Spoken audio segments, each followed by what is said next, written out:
সালামু আলাইকুম। আমরা আজকে দেখব খুব সহজেই ছবির ব্যাকগ্রাউন্ড কিভাবে রিমুভ করা যায়। আমরা ছবি কাজ করার জন্য প্রথমেই ব্যাকগ্রাউন্ড রিমুভ করতে হয়। অতি সহজে এক ক্লিকে কিভাবে ছবির ব্যাকগ্রাউন্ড রিমুভ করতে হয় সেই প্রসেসটা আজকে আমরা দেখব। এজন্য আমরা যে কোনো ব্রাউজারে গিয়ে লিখব রিমুভ বিজি।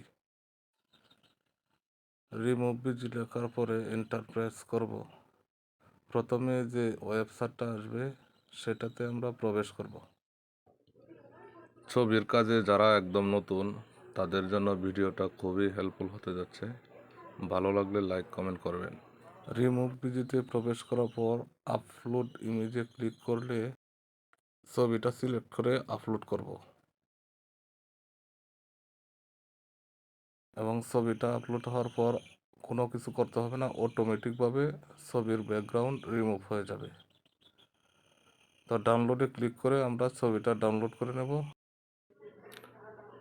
এবার আমরা এই ছবিটার ব্যাকগ্রাউন্ড ইচ্ছামতো পরিবর্তন করে যে কোনো কাজে ব্যবহার করতে পারবো।